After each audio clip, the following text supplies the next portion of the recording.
വിചിത്രമായ രോഗം ആഫ്രിക്കൻ രാജ്യമായ ഉഗാണ്ടയിൽ പടർന്നു പിടിക്കുന്നു. പനിയും അസാധാരണമായ വിധത്തിൽ ശരീരം വിറച്ചു തുള്ളുന്ന അവസ്ഥയുമാണ് പ്രധാന ലക്ഷണങ്ങൾ. സ്ത്രീകളെയും കുട്ടികളെയുമാണ് രോഗം കൂടുതലായി ബാധിച്ചിരിക്കുന്നത്. ഇതിനോടകം 100 കണക്കിന് പേർ രോഗബാധിതരായി റിപ്പോർട്ടുകൾ വ്യക്തമാക്കുന്നു. പ്രാദേശിക ഭാഷയിൽ നൃത്തം ചെയ്യുന്നത് പോലെ കുലുങ്ങുക എന്നർത്ഥം വരുന്ന ഡിങ്ക ഡിങ്ക എന്ന പേരാണ് ഈ രോഗത്തിന് നൽകിയിരിക്കുന്നത്. രോഗം ബാധിച്ചവർക്ക് ശരീരം അനിയന്ത്രിതമായ വിധത്തിൽ വിറച്ചു തുള്ളുകയും നടക്കാൻ ബുദ്ധിമുട്ട് അനുഭവപ്പെടുകയും ചെയ്യും. ഈ രോഗം ബാധിച്ച് മരണമൊന്നും റിപ്പോർട്ട് ചെയ്യപ്പെട്ടില്ലെങ്കിലും ഉഗാണ്ടയിൽ രോഗം അതിവേഗത്തിലാണ് പടരുന്നത്.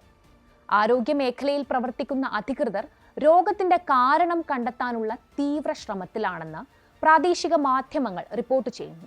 ഡിങ്ക ഡിങ്കയുടെ ലക്ഷണങ്ങൾ. ഉഗാണ്ടയിലെ ബുണ്ടിബുഗ്യു ജില്ലയിലാണ് രോഗം ആദ്യമായി റിപ്പോർട്ട് ചെയ്യപ്പെട്ടത്. രോഗം പല തരത്തിലുള്ള അസ്വസ്ഥതയുണ്ടാക്കുന്ന രോഗലക്ഷണങ്ങൾ പ്രകടിപ്പിക്കുന്നുണ്ട്. നൃത്തം ചെയ്യുന്നത് പോലെയുള്ള ചലനങ്ങളുമായി സാമ്യമുള്ള അമിതമായ രീതിയിൽ ശരീരം കുലുങ്ങുന്നതാണ് ലക്ഷണങ്ങളിൽ ഏറ്റവും ശ്രദ്ധേയം. കൂടാതെ കടുത്ത പനി, ശരീരത്തിന് ബലക്ഷയം, ചില സന്ദർഭങ്ങളിൽ പക്ഷാഘാതം എന്നിവയും രോഗികൾക്ക് റിപ്പോർട്ട് ചെയ്യപ്പെടുന്നുണ്ട്. ശരീരം അനിയന്ത്രിതമായ രീതിയിൽ കുലുങ്ങുന്നതിനാൽ രോഗികൾക്ക് നടക്കാൻ ബുദ്ധിമുട്ട് അനുഭവപ്പെടും. പക്ഷാഘാതം അനുഭവപ്പെട്ട രോഗികൾ പോലും ശരീരം അനിയന്ത്രിതമായി കുലുങ്ങുന്നതായി റിപ്പോർട്ടുകൾ വ്യക്തമാക്കുന്നു. പക്ഷാഘാതം അനുഭവപ്പെട്ടിട്ടും തന്റെ ശരീരം അനിയന്ത്രിതമായി കുലുങ്ങുന്നതായി പേഷ്യൻസ് കഡുംസെ എന്ന രോഗികളിൽ ഒരാൾ പറഞ്ഞു. എൻ്റെ ശരീരത്തിൽ ബലക്ഷയം അനുഭവപ്പെടുകയും തളർവാദം പിടിപെടുകയും ചെയ്തു. നടക്കാൻ ശ്രമിക്കുമ്പോഴെല്ലാം എൻ്റെ ശരീരം അനിയന്ത്രിതമായി വിറച്ചു. 18-കാരിയായ രോഗി പറഞ്ഞു. വളരെ അസ്വസ്ഥതകൾ നിറഞ്ഞ അവസ്ഥയായിരുന്നു അപ്പോൾ. ചികിത്സയ്ക്കായി ബുണ്ടിബുഗ്യോ ആശുപത്രിയിലേക്ക് കൊണ്ടുപോയി. ഇപ്പോൾ എനിക്ക് നല്ല സുഖമുണ്ട്, അവർ കൂട്ടിച്ചേർത്തു. ബുണ്ടിബുഗ്യോയിൽ ഇതിനോടകം 300 പേരെ രോഗം ബാധിച്ചതായാണ് റിപ്പോർട്ടുകൾ പറയുന്നത്.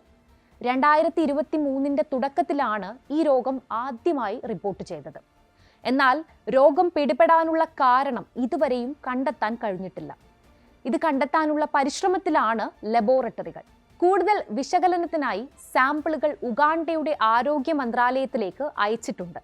ഉഗാണ്ടയിലും കിഴക്കൻ ആഫ്രിക്കൻ രാജ്യങ്ങളിലും പുതിയ എംപോക്സ് ബാധ റിപ്പോർട്ട് ചെയ്ത് മാസങ്ങൾക്ക് ശേഷമാണ് പുതിയ രോഗബാധ റിപ്പോർട്ട് ചെയ്തിരിക്കുന്നത്. അത്യന്തം മാരകമായ ക്ലേഡ് 1B വകഭേദം റിപ്പോർട്ട് ചെയ്തതിനെ തുടർന്ന് ലോകാരോഗ്യ സംഘടന ആഗോള അടിയന്തരാവസ്ഥ പ്രഖ്യാപിച്ചിരുന്നു. ഏഷ്യയിലും യൂറോപ്പിലും ഈ വകഭേദം റിപ്പോർട്ട് ചെയ്തിട്ടുണ്ട്. ഡിങ്ക ഡിങ്കയ്ക്കുള്ള ചികിത്സ ആന്റിബയോട്ടിക്കുകളാണ് പ്രധാനമായും രോഗം ബാധിച്ചവർക്കുള്ള ചികിത്സയായി നൽകുന്നത്. ചിലർ പച്ചമരുന്ന് രോഗശമനത്തിനായി ഉപയോഗിക്കുന്നുണ്ട്. എന്നാൽ ഇത് പാടില്ലെന്ന് ആരോഗ്യ ഉദ്യോഗസ്ഥർ കർശന നിർദ്ദേശം നൽകിയിട്ടുണ്ട്. പച്ചമരുന്നുകൾ ഉപയോഗിച്ച് രോഗം ഭേദമാക്കാൻ കഴിയുമെന്നതിന് ശാസ്ത്രീയമായ തെളിവുകളൊന്നുമില്ലെന്ന് ഡോക്ടർ പറയുന്നു. സാധാരണഗതിയിൽ ഒരാഴ്ചയ്ക്കുള്ളിൽ രോഗികൾക്ക് സുഖം പ്രാപിക്കുന്നുണ്ട്. ജില്ലയിലെ ആരോഗ്യ കേന്ദ്രങ്ങളിൽ നിന്ന് ചികിത്സ തേടണമെന്ന് രോഗികളോട് അവർ അഭ്യർത്ഥിക്കുന്നു. റിപ്പോർട്ട് ചെയ്യപ്പെടുന്ന കേസുകളുടെ എണ്ണം ഉയരുന്നതിനാൽ കൂടുതൽ വിശകലനം നടത്തുന്നത് ഈ ദുരൂഹ രോഗത്തിന്റെ കാരണം കണ്ടെത്താൻ സഹായിക്കുമെന്നാണ് ഗവേഷകരും ആരോഗ്യ വിദഗ്ധരും പ്രതീക്ഷിക്കുന്നത്. അതേസമയം രോഗബാധിതർക്ക് മെച്ചപ്പെട്ട ചികിത്സ ഉറപ്പുവരുത്തുകയും പുതിയ കേസുകൾ നിരീക്ഷിക്കുകയും ചെയ്യുന്നുണ്ട്.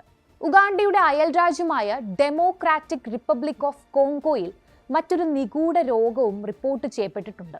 ഇതിനെ ഡിസീസ് എക്സ് എന്നാണ് African centres four disease control and prevention വിളിക്കുന്നത്. ഒക്ടോബർ അവസാനം മുതൽ കോങ്കോയിലെ പ്രവിശ്യയിലെ പാൻസി ഹെൽത്ത് സോണിലെ DRCയിൽ 406 പേർക്ക് ഈ അജ്ഞാത രോഗം റിപ്പോർട്ട് ചെയ്യപ്പെട്ടിട്ടുണ്ട്. അതിനിടെ 79 പേർ ഈ രോഗം ബാധിച്ച് മരണപ്പെട്ടതായി സ്ഥിരീകരിച്ചിട്ടുണ്ട്. 5 വയസ്സിന് താഴെയുള്ളവരാണ് മരിച്ചവരിൽ ഭൂരിഭാഗവും. പനി, തലവേദന, ചുമ, ശരീരവേദന, ശ്വാസതടസ്സം, മൂക്കൊലിപ്പ് എന്നിവയാണ് രോഗലക്ഷണങ്ങൾ.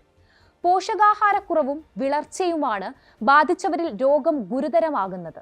അജ്ഞാത രോഗം കണ്ടെത്തുന്നതിന് പരിശോധനകൾ നടന്നു വരികയാണ്. ന്യൂമോണിയ, മലേറിയ, 5ാം പനി, COVID-19 തുടങ്ങിയ രോഗങ്ങളാണ് ഇതിന് കാരണമെന്ന് സംശയിക്കുന്നു. രോഗം കൂടുതൽ പേരിലേക്ക് വ്യാപിക്കുമെന്ന് ആരോഗ്യ വിദഗ്ധർ ആശങ്കപ്പെടുന്നുണ്ട്. വായുവിലൂടെയും രോഗം പടരാൻ സാധ്യതയുണ്ടെന്ന് അവർ കൂട്ടിച്ചേർത്തു.